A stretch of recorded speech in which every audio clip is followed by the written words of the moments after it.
Welcome to all. स्वागत है आप सभी का आरएसआर यूट्यूब चैनल पे। और हम आ चुके हैं अभी लाइव सिलेक्शन बैच की एक और इंटरेस्टिंग क्लास के साथ में। यहाँ पर आज हम बात करने वाले हैं लेक्चर नंबर 14 की। ये लेक्चर बहुत ही ज़्यादा इंटरेस्टिंग होने वाला है आज का, जिसके रिगार्डिंग हम बात कर रहे हैं। ये क्या रहेगा लेक्चर, देखिए लेक्चर नंबर 14 आपका। लेक्चर नंबर 14 बहुत ही इंटरेस्टिंग आपका चैप्टर सर्कुलर मोशन पार्ट 2। और यहां पे मैंने आपको जैसे भी टेलीग्राम पे भी बताया था कि ये सर्कुलर मोशन की पूरी आत्मा है। सर्कुलर मोशन को अगर पूरा समझना है डेप्थ से तो आज की क्लास बहुत ज्यादा मायने रखेगी।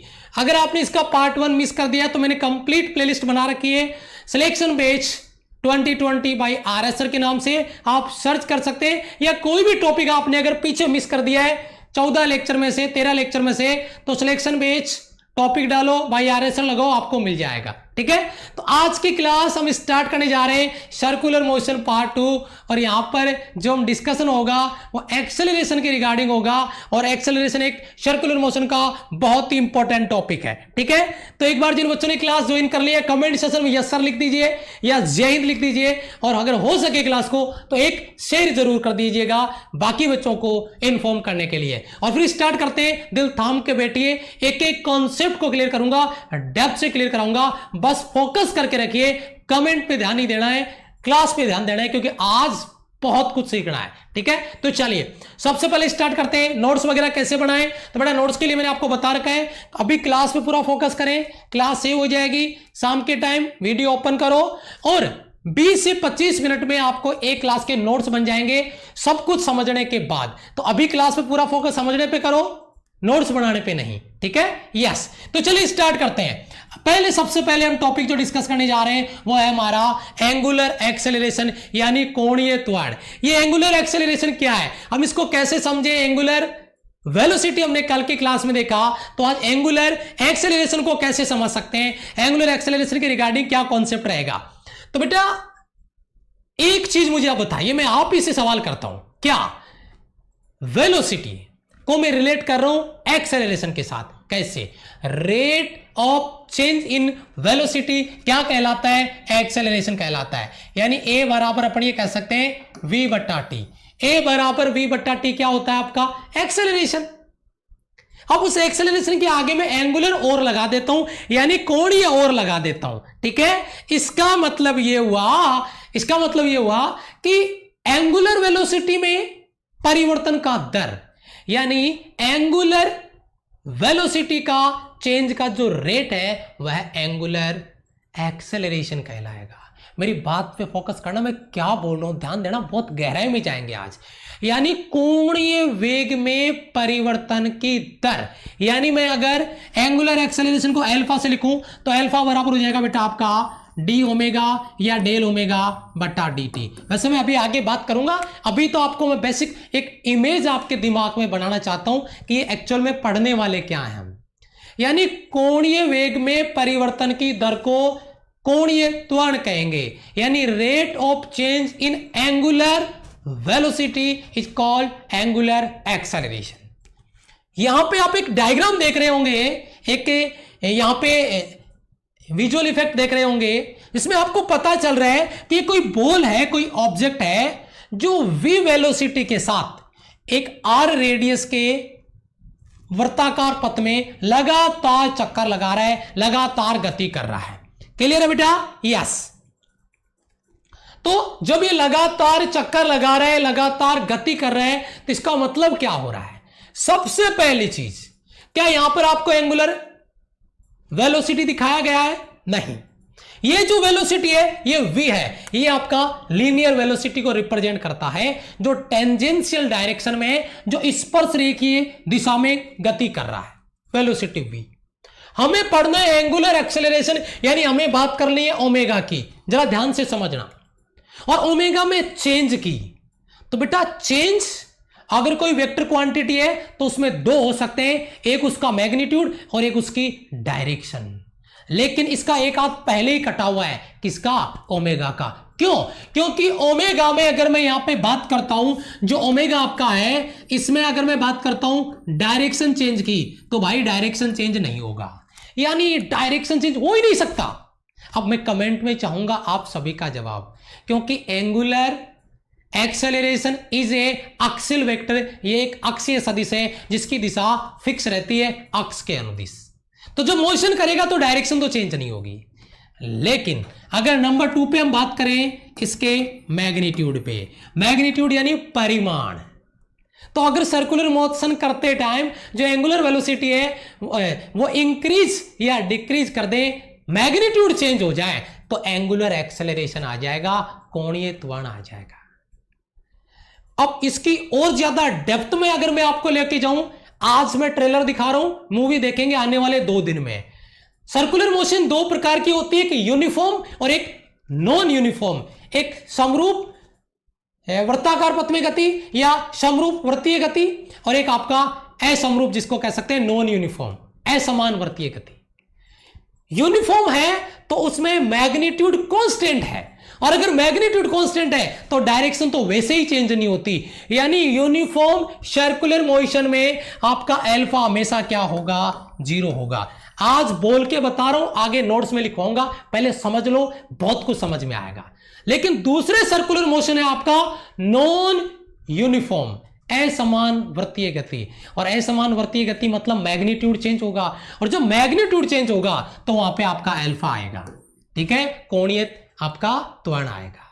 तो यहां पे इसी एंगुलर एक्सेलरेशन की बेसिक कहानी मैंने आपको समझाई है। जरा उम्मीद करता हूं कि आपको जो अब तक मैं कहानी आपको बताने की कोशिश कर रहा हूं वो समझ में आ रही है। अगर वो समझ में आ रही है तो बारी आती है हमारे नोट्स के रिगार्डिंग हमें क्या लिखना होगा। अभी नोट्स नहीं बनाना क्लास के दौरान, क्लास सेव हो जाए पूरी, उसके बाद में आराम से बैठ के नोट्स बनाना, 20 मिनट में नोट्स बन जाएंगे। अभी पूरा फोकस क्लास पे करना है। क्या डेफिनेशन मैंने लिखा है, कोणीय वेग में परिवर्तन की दर को कोणीय त्वरण कहते हैं, यानी the rate of change in angular velocity is defined as angular acceleration। कोणीय वेग में परिवर्तन की दर को कोणीय त्वरण कहते हैं। थोड़ा सा आगे चलते हैं तो एक फॉर्मूला आपको आपकी स्क्रीन पे मिलेगा, पता भी होगा आपको, जरा उसको समझ लेते हैं, फिर इसके राइट और रॉन्ग स्टेटमेंट वाले क्वेश्चन तैयार करने के लिए कुछ स्पेशल पॉइंट देखेंगे। पहले फॉर्मूले पे फोकस करते हैं। तो देखिए फॉर्मूला क्या आपका, एंगुलर एक्सेलरेशन यानी कोणीय त्वरण अल्फा बराबर limit del t tends to 0। Limit del t tends to 0 लगाया है, मतलब मैं यहां पे इंस्टेंटेनियस एंगुलर एक्सेलरेशन की बात कर रहा हूं, तात्क्षणिक कोणीय त्वरण की बात कर रहा हूं, क्योंकि डेल टी वेरी स्मॉल है, बहुत कम टाइम इंटरवल आपका। तो डेल ओमेगा वेक्टर बटा डेल टी, या इसको अगर मैं डिफरेंशिएट जो पद है उसमें लिखता हूं तो डी ओमेगा वेक्टर बटा डी टी, यानी आपको एक फॉर्मूला क्लियर हो गया होगा, अल्फा बराबर डी ओमेगा वेक्टर बटा डी टी। मेरे हिसाब से यहां पे इस फॉर्मूले में किसी को कोई डाउट नहीं है, फॉर्मूला सभी बच्चों का क्लियर है, ठीक है, क्या बात है। नीचे एक पॉइंट लिखा है, ये एक सदिश राशि है। सवाल आपसे फिर करूंगा, क्योंकि मैंने कहा आपको कि क्लास के दौरान याद कराने की जिम्मेदारी मेरी है, बस आप क्लास पे फोकस करके रखिए। एक एक पॉइंट क्लियर कराऊंगा, याद कराऊंगा आपको, लेकिन नोट्स पे ध्यान नहीं देना, अभी समझने पे ध्यान देना है, ठीक है। तो बेटा आप मुझे बताओ, ये एक अगर सदिश राशि है, angular acceleration is A vector quantity, लेकिन वेक्टर में भी कौन सा वेक्टर क्वांटिटी आई है, पोलर है, एक्सियल है, कौन सा है? अभी अभी थोड़ी देर पहले आप ही ने बताया था। जो बच्चे बाद में ज्वाइन किए सभी बच्चे कमेंट के साथ जब कनेक्टेड हो, जब मैं आपसे सवाल करूं, जो बच्चे इसको ऑफलाइन देखेंगे बाद में उनको भी मैं सवाल करूंगा, बेटा कमेंट में जरूर लिखो angular acceleration is A vector quantity, और वो भी एक अक्षीय वेक्टर है, एक अक्षीय सदिश है। तो सर अगर अक्षीय सदिश है तो फिर इसकी डायरेक्शन कैसे निकालेंगे, उसके रिगार्डिंग बात करते हैं। तो यहां पे एक बहुत बड़ा हलवा आपके सामने आने वाला है, एक बहुत बड़ी इंटरेस्टिंग चीज आपके सामने आने वाली है। और एक बहुत बड़ी इंटरेस्टिंग चीज क्या है, जरा इस पे फोकस करिए, ध्यान दीजिए बेटा, बहुत ज्यादा गहराई में जाने वाले हैं, परमानेंट वैलिडिटी डाल दूंगा लाइफ टाइम इस सवाल की, जरा ध्यान देना। क्या सवाल है, कोणीय वेग यानी इसकी दिशा, इसकी डायरेक्शन कोणीय वेग में परिवर्तन की दिशा के अनुदिश होती है, यानी एंगुलर वेलोसिटी में जो चेंज जिस डायरेक्शन में होता है वही डायरेक्शन होती है आपका एंगुलर एक्सेलरेशन की, यानी कोणीय त्वरण की दिशा। एक बहुत तगड़ा सवाल अपन यहाँ पे देखने वाले हैं। हो सकता है आपको थोड़ा अजीब लगे, लेकिन एक बार फोकस करिए, बहुत इंटरेस्टिंग चीज है, जरा ध्यान दे। ये पॉइंट सब बच्चा पढ़ लेगा, लेकिन थोड़ा नीचे आइए, इस डायग्राम पे फोकस करिए। ये डायग्राम आपको नजर आ रहा है, इस डायग्राम को हम समझेंगे। यहां पे एक सर्कुलर मोशन करता हुआ एक पार्टिकल आपको दिखाया गया है। ये पार्टिकल आपको दिख रहा होगा, ये सर्कुलर मोशन कर रहा है। अगर ये सर्कुलर मोशन कर रहा है तो अकॉर्डिंग मैंने कल आपको बताया राइट हैंड थंब रूल, उसके हिसाब से अगर मेरी फिंगर अगर ये कर्ल करता हूं, अगर इनको घुमाता हूं तो ये रोटेशन की डायरेक्शन में है, तो मेरा जो थंब है वो एंगुलर वेलोसिटी को रिप्रेजेंट करेगा। यस और नो? कल की क्लास की बात कर रहा हूं। मेरा अंगूठा कोणीय वेग यानी ओमेगा की डायरेक्शन को रिप्रेजेंट करेगा। आप मुझे बताओ, मैंने यहां पे अल्फा लिखा है रेड कलर से, ये रेड वाला एरो अल्फा यानी एंगुलर एक्सेलरेशन को रिप्रेजेंट कर रहा है। क्या अल्फा एंगुलर एक्सेलरेशन आएगा? सर एक कंडीशन है, अभी आपने बताई थी हमारे को 2 कंडीशन। क्या? मैग्नीट्यूड चेंज होगा तो अल्फा आएगा, डायरेक्शन चेंज से अल्फा नहीं आएगा। और डायरेक्शन ओमेगा की कहां चेंज होती है भाई मेरे? ओमेगा तो एक्सिल वेक्टर है, गति हो रही है, ओमेगा ऊपर की तरफ है, ऊपर की तरफ ही रहेगा, डायरेक्शन चेंज नहीं होगा, मैग्नीट्यूड चेंज होगा। तो जरा ध्यान दीजिए मैंने यहां पे क्या लिखा है, यही चीज नोट करने वाली है, इस पे फोकस करिए। क्या कर रहे हैं? देखो रोटेटिंग रेट, देखो काउंटर क्लॉकवाइज, एंटी क्लॉकवाइज इसको मैं कह सकता हूं, काउंटर क्लॉकवाइज। और सबसे बड़ी बात यहां पे आपने नोटिस किया क्या लिखा हुआ है? ये एक बहुत अहम पॉइंट है, इंक्रीजिंग, यानी मैग्नीट्यूड इंक्रीज कर रहा है। मैग्नीट्यूड इंक्रीज कर रहा है, देन उस कंडीशन में जब परिमाण बढ़ रहा है तो जो आपका एंगुलर एक्सेलरेशन होगा अल्फा, वो उसी ओमेगा की डायरेक्शन में होगा, दोनों एक ही दिशा में होंगे। जो ओमेगा की डायरेक्शन में परिवर्तन हो रहा है वही आपका अल्फा का डायरेक्शन होगा। ये बहुत अहम सवाल है। अगर एंगुलर वेलोसिटी इंक्रीज कर रहा है तो एंगुलर एक्सेलरेशन उसी की डायरेक्शन में होगा, उसी को सपोर्ट करेगा, उसी की डायरेक्शन को रिप्रेजेंट करेगा। बहुत अहम सवाल है, ये सवाल बच्चे मिस करते हैं। और अगर दिल पे ये सवाल लगा, समझ में आया कि हाँ यार ये बात बहुत जबरदस्त है, एक बार लाइक बटन दबा के या कमेंट में यस सर लिख के बता दीजिएगा, मैं देख के बड़ा खुश हो जाऊंगा कि समझ में आ रहा है। दूसरे पॉइंट पे चलता हूं। ये राइट और रॉन्ग स्टेटमेंट में ये सवाल जहर घोलते हैं पूरा का पूरा, ध्यान दीजिएगा इस बात पे, रट्टा मारने से काम नहीं चलेगा। दूसरा, मेरे पास एक सर्कुलर मोशन हो रहा है और इस सर्कुलर मोशन में देखिए क्या है बेटा, इसमें भी काउंटर क्लॉकवाइज रोटेशन हो रहा है यानी एंटी क्लॉकवाइज। आप ये एरो देखिए इधर, ये एरो, ये मोशन का एरो है, एंटी क्लॉकवाइज डायरेक्शन में। नीचे लिखा है rotation rate counter clockwise and decreasing, और डिक्रीज कर रहा है, घट रहा है, और काउंटर क्लॉकवाइज यानी एंटी क्लॉकवाइज है। चलो, जब एंटी क्लॉकवाइज ऑब्जेक्ट रोटेट कर रहा है तो ओमेगा तो हमेशा ऊपर की तरफ होगा, यस और नो? कल की क्लास में बताया था बहुत डेप्थ से, और आज भी मैंने क्लास की शुरुआत में कहा था कि भैया आज क्लास बहुत बिंदास होने वाली है, जहर घुलने वाला पूरी क्लास में। तो ओमेगा ऊपर की तरफ गया, लेकिन आप मुझे एक चीज बताइए, यहां पे अल्फा कहां पे होगा? ये बात बहुत बहुत ज्यादा इंपॉर्टेंट है। अल्फा आ गया नीचे। अल्फा कहां पे आ गया? नीचे, क्योंकि इस बार आपका एंगुलर वेलोसिटी डिक्रीज कर रहा है, एंगुलर वेलोसिटी में कमी आ रही है, और उस कंडीशन में आपका अल्फा वेलोसिटी के अपोजिट डायरेक्शन में होगा जब ओमेगा डिक्रीज करेगा। सर समझ नहीं आया यार, इतना मुझे बता दो, इतना मुझे बता दो, जब एक्सेलरेशन, मैं लीनियर एक्सेलरेशन और लीनियर वेलोसिटी को कॉपी पेस्ट करूंगा, यहां पे कंफ्यूजन बिल्कुल भी नहीं, जरा ध्यान दीजिएगा। वेलोसिटी v इंक्रीज कर रहा है तो एक्सेलरेशन पॉजिटिव, उसी की डायरेक्शन में, नंबर 1। नंबर 2, अगर वेलोसिटी डिक्रीज कर रहा है यानी रिटार्डेशन यानी मंदन, तो एक्सेलरेशन कहां लगता है? पीछे। वेलोसिटी आगे तो रिटार्डेशन पीछे, यस और नो? सेम कॉन्सेप्ट को उठाओ, इधर कॉपी पेस्ट कर दो। ये आपका सेम डायरेक्शन बढ़ रहा है, इंक्रीज कर रहा है, ये अपोजिट डायरेक्शन रिटार्डेशन वाला कॉन्सेप्ट है। अगर लिंक कर लिया और कॉन्सेप्ट को कॉपी पेस्ट कर लिया है तो उम्मीद करता हूं कि समझ में आ रहा होगा बहुत ही जबरदस्त तरीके के साथ में, और क्लास को फुल एंजॉय कर रहे होंगे। ठीक है, मैं तो कर रहा हूं, ठीक है। लेकिन लाइक बटन पे 292 लाइक है, बड़ा अफसोस, क्लास में 450 बच्चे लाइक, और जैसे बात लाइक की नहीं है, आप डिसलाइक करिए कोई दिक्कत नहीं है, लेकिन अफसोस इस बात का 450 बच्चे लाइक है, क्लास में लाइव है, और लाइक 292। और जब मैं बोल रहा हूं कि मजा आ रहा है, क्लास को एंजॉय कर रहे हैं, बच्चे बोल रहे हैं यस सर, बड़ा अफसोस, आप डिसलाइक कर दीजिए सारे के सारे बच्चे, फर्क नहीं पड़ता है, लेकिन अफसोस होता है आपकी इस मानसिकता पे, जैसे वो कहीं किराए पे लेके आना पड़ता है या उसके पैसे देने पड़ते हैं, मतलब विश्वास उठ जाता है, कॉन्फिडेंस लेवल गिर जाता है बच्चों की आपकी हालत देख के, बहुत अफसोस होता है कभी कभी, तो बड़े अजीब बच्चे होते हैं क्लास में। चलो जस्ट लीव इट, छोड़िए उसको, कोई फर्क नहीं पड़ेगा। पॉइंट नंबर 3 आपका क्या है, बड़ा इंटरेस्टिंग कॉन्सेप्ट है, फॉर्मूला बनता है, क्या है इसका, मात्रक रेडियन प्रति सेकंड स्क्वायर है। नहीं सर कैसे हुआ, अभी मैं बताता हूं आपको। बेटा अल्फा बराबर क्या लिया हमने, अल्फा बराबर लिया ओमेगा बटा टी, शॉर्ट में बात कर रहा हूं। हमने ओमेगा की कल बात किया तो उसका भाई रेडियन था और प्रति आपका सेकंड था, आज टाइम और आ गया तो रेडियन प्रति सेकंड स्क्वायर हो गया। सेम लॉजिक की तो बात मैं कर रहा हूं, यहां पे रेडियन प्रति सेकंड स्क्वायर, यूनिट सबको पता होगा, जनरल चीज है।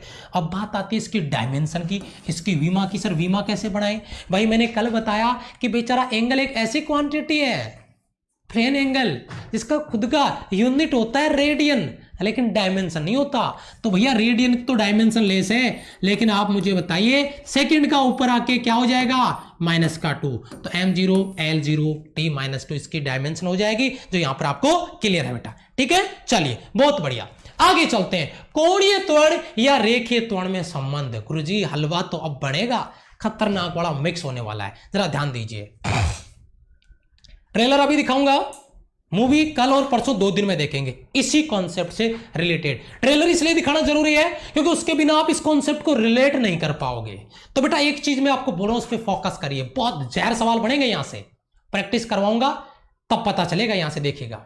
बेटा 3 प्रकार के एक्सेलरेशन में आपको अभी एक्सप्लेन करने वाला हूं, जिनमें एक बड़ा भाई आप देख चुके हैं, अल्फा एंगुलर एक्सेलरेशन है, इसके 2 भाई और बच रहे हैं, एक आपका टेंजेंशियल एक्सेलरेशन AT और एक आपका सेंट्रीपेटल एक्सेलरेशन AC। अल्फा अलग चीज है, अल्फा बेटा ओमेगा से रिलेट करता है और ये दोनों रिलेट करते हैं V से। क्या आप बात कर रहे हो सर, हाँ जी, बहुत तगड़ा कॉन्सेप्ट होने वाला है, जरा ध्यान दीजिए। आज ट्रेलर बताऊंगा, मूवी कल और परसों में देखेंगे, आगे आएगा तब। तो AT और AC यानी वेलोसिटी से रिलेट है, यस। अगर वेलोसिटी का डायरेक्शन चेंज होता है, हाँ वेलोसिटी, अगर सर्कुलर मोशन हो रहा है तो हमेशा डायरेक्शन चेंज होगा, और अगर डायरेक्शन चेंज होगा तो मतलब AC आएगा, मतलब डायरेक्शन का कॉन्सेप्ट सीधा सेंट्रीपेटल एक्सेलरेशन से है। तो इसका मतलब सर मैं ये बात मान लूं क्या, मैं ये मान लूं कि अगर सर्कुलर मोशन होगा तो AC होगा, यस। अगर सर्कुलर मोशन है तो सेंट्रीपेटल एक्सेलरेशन है, क्योंकि सर्कुलर मोशन है तो डायरेक्शन चेंज भी है। तो इसका मतलब ये तो हमेशा हमेशा के लिए लाइफ टाइम वैलिडिटी इसकी तो हो गई सर्कुलर मोशन में। अब बेचारा बच रहा आपका AT का मतलब है tangential acceleration. Tangential acceleration velocity में मैग्नीट्यूड में चेंज की वजह से आता है, और मैग्नीट्यूड चेंज के हिसाब से सर्कुलर मोशन कितने प्रकार के होंगे, 2, जिनकी बात मैं कर रहा हूं आने वाले 2 दिन में करूंगा। एक यूनिफॉर्म, एक नॉन यूनिफॉर्म। अगर यूनिफॉर्म है तो मैग्नीट्यूड चेंज नहीं होगा, और नहीं होगा तो AT कितना, 0। अगर मैग्नीट्यूड चेंज है तो AT का कोई ना कोई वैल्यू आ जाएगा। तो ये तीनों चीज मैंने जनरल चीजें आपके दिमाग में इमेज बना दी है, बाकी डेप्थ से तो मैं इसको आगे करूंगा डिस्कस। अभी मैं इस पॉइंट पे आ जाता हूं, यहां पे आप मुझे देख सकते हैं, मैं इसको एक बार रफ कर देता हूं, आप इसको, आपकी वीडियो में रिकॉर्ड हो गया तो मैं इसको रफ कर दूंगा, कोई दिक्कत नहीं है, ठीक है। आप समझिए बेटा 3 प्रकार के एक्सेलरेशन, ये आपका आ गया 1, ये आपका आ गया 2, और ये आपका आ गया नंबर 3।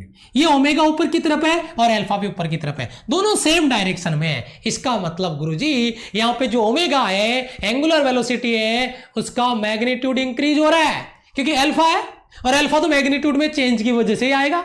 और चेंज कौन सा, इंक्रीज। सर कैसे पता चला, भाई देखो दोनों की डायरेक्शन सेम है, दोनों की डायरेक्शन सेम है, ऊपर देखो एक बार, दोनों की डायरेक्शन सेम है, ये देखो एक रेड कलर से एक ग्रीन कलर से, सेम डायरेक्शन में, इसका मतलब मैग्नीट्यूड इंक्रीज कर रहा है ओमेगा का। तो इन दोनों की कहानी है, और ये आपका AT और AC जो है इनको मैं आपको आगे समझा दूंगा। ये डायग्राम के लिए रिगार्डिंग मैंने बेसिक आपको इन तीनों को कंपेयर करने के लिए यहां पर लिया है। क्लियर है बेटा, ओके। यहां पे देखिए कोणीय त्वरण और रेखीय त्वरण में संबंध। बेटा एक इंटरेस्टिंग चीज है, सर जी ये चीज हमें पता है, हमें याद है, लेकिन इसमें स्पेशल क्या होने वाला है जरा ध्यान दीजिए। रिलेशन हम यहाँ पे क्रिएट कर रहे हैं एंगुलर एक्सेलरेशन और लीनियर एक्सेलरेशन, यानी हम यहाँ पे रिलेशन क्रिएट करेंगे अल्फा और ए के बीच में। क्या बात कर रहे हो? यस, यहाँ पे रिलेशन हम क्रिएट करेंगे अल्फा और ए के बीच में। तो अगर अल्फा और ए के बीच में रिलेशन क्रिएट करेंगे तो इनके बीच में दोस्ती होने से पहले इनके बारे में जनरल इंट्रोडक्शन ले लेते हैं, जो आपको पता भी होगा। कैसे? आप मुझे बताइए, लीनियर एक्सेलरेशन रेखीय त्वरण क्या होता है? रेखीय वेग में परिवर्तन की दर। Yes, linear acceleration rate of change in linear velocity is called linear acceleration. ए समझ में आया? तो ए बराबर मैंने क्या लिख दिया? Dv upon d t. किसी बच्चे को कोई प्रॉब्लम? सबको पता है, ये जनरल सा कॉन्सेप्ट है इसका। ए बराबर डीवी अपॉन डी टी। मेरे हिसाब से कंप्लीट कॉन्सेप्ट आपका क्लियर हो गया, ए वाला जो सबको पता है। क्लियर बेटा? ओके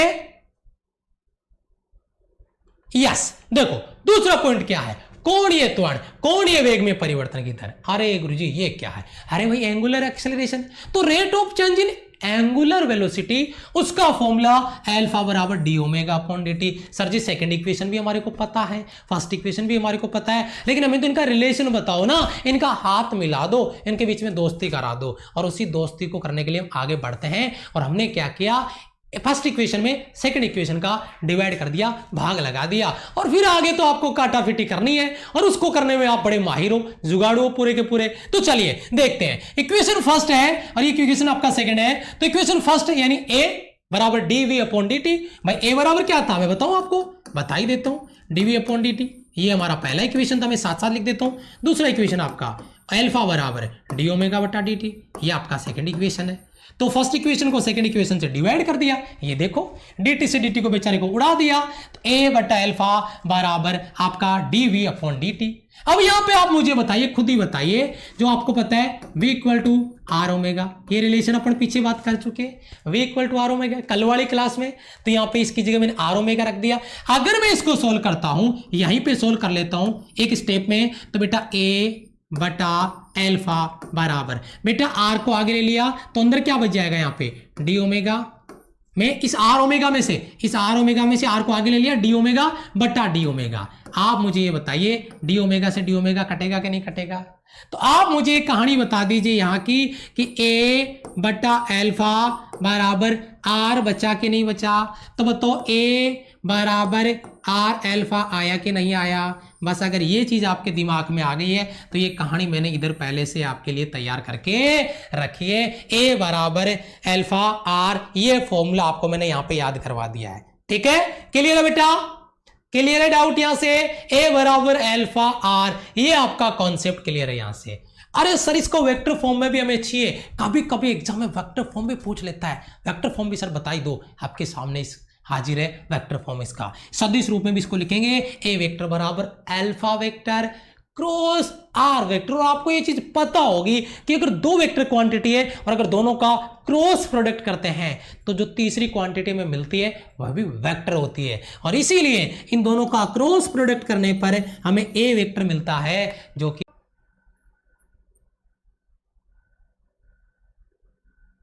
अभी ओके।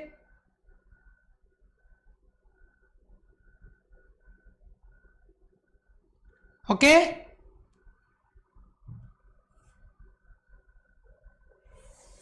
अभी ठीक है, एक बार कमेंट कर दीजिए सारे बच्चे।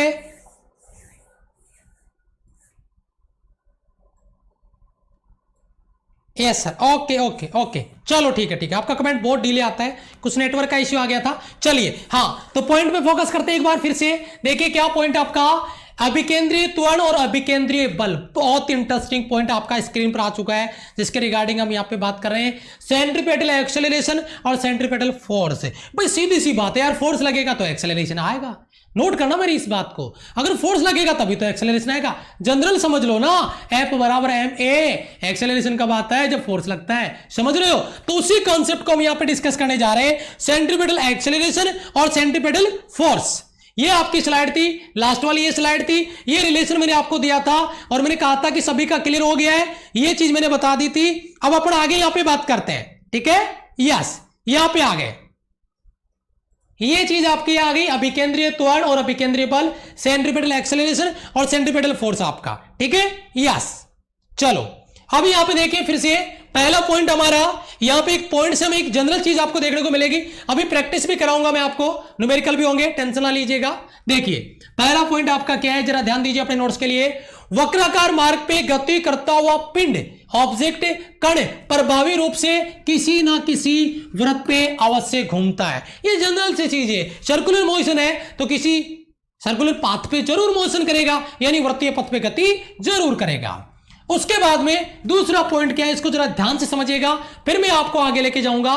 थोड़ा सा अंडरस्टैंडिंग आपका लेना चाहूंगा, स्क्रीन पर समझिए। क्या वक्राकार मार्ग पे गतिमान कण का वेग, यानी सर्कुलर मोशन करता हुआ कोई पार्टिकल का वेलोसिटी परिवर्तित होता रहता है।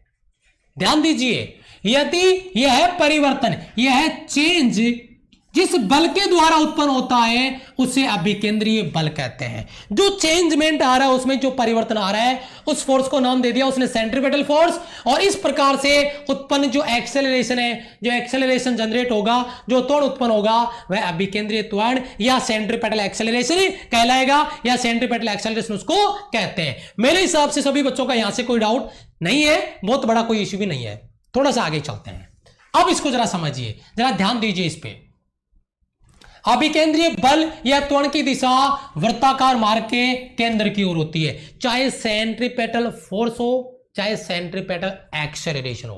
क्योंकि सेंट्रीपेटल फोर्स की लिए जो एक्सेलरेशन आ रहा है, अगर सेंट्रीपेटल फोर्स सेंटर की ओर लग रहा है तो सेंट्रीपेटल एक्सेलरेशन भी सेंटर की ओर लगेगा। यानी यहां पे एफ का जो डायरेक्शन होगा वही डायरेक्शन आपका सेंट्रीपेटल एक्सेलरेशन एसी का होगा। ये v यहां पे आपका टेंजेंशियल वेलोसिटी है, m मास का कोई ऑब्जेक्ट है यहां पे जो मोशन कर रहा है, गति कर रहा है कैपिटल आर त्रिज्या के वृत्तीय पथ में लगातार।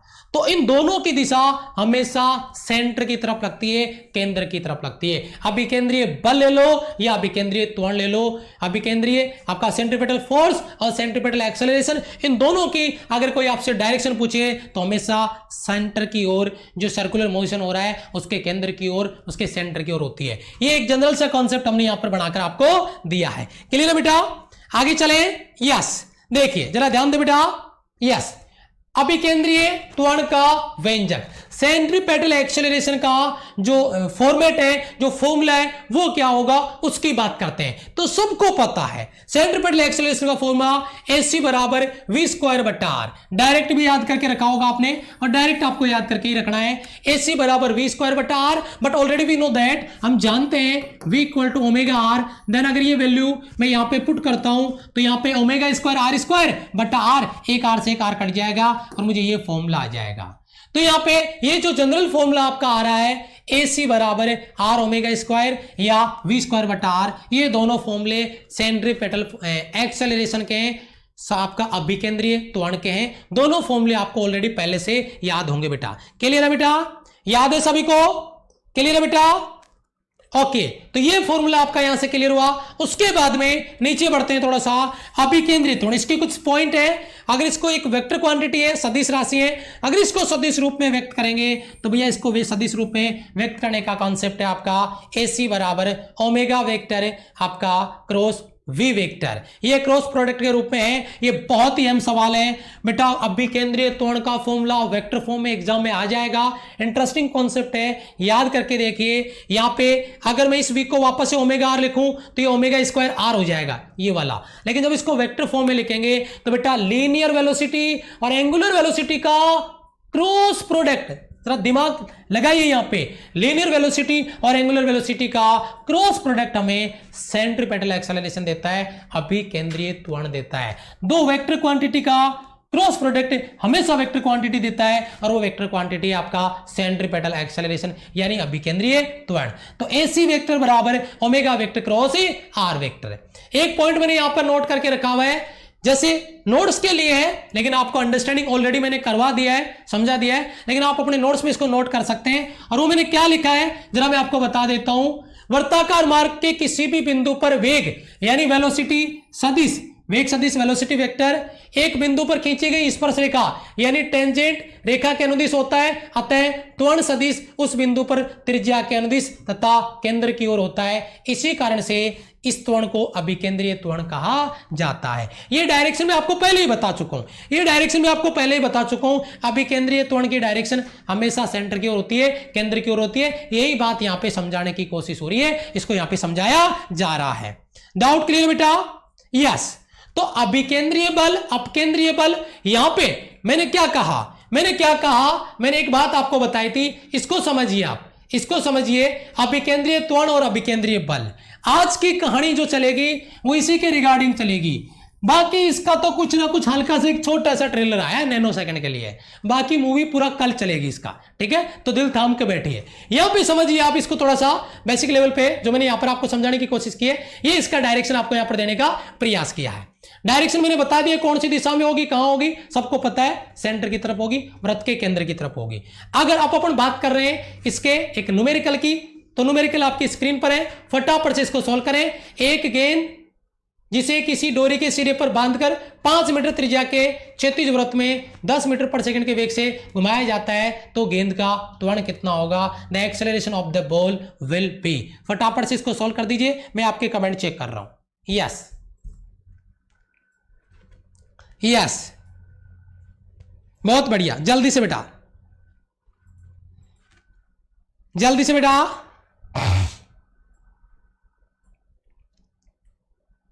जल्दी आंसर दे बेटा इसका। बहुत अच्छा क्वेश्चन आपका, जल्दी से।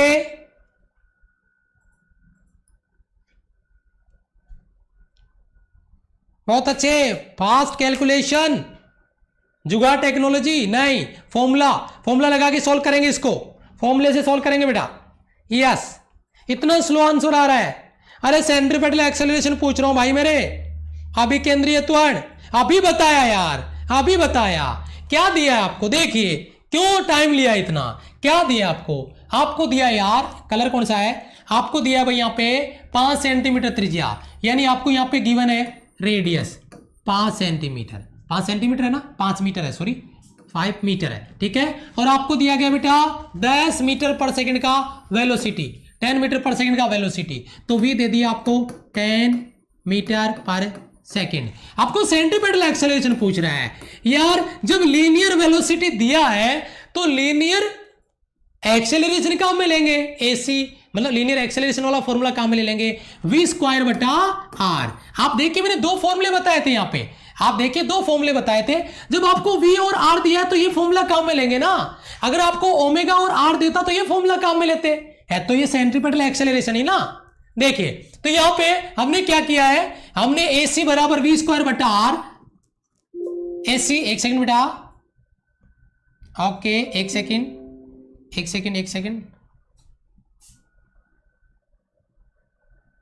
ओके एक सेकंड में इसको फिर से लेके जा रहा हूं बेटा, वापस लास्ट में जाना पड़ेगा, कुछ चेंजेज हो गया ये, देखते हैं फटाफट।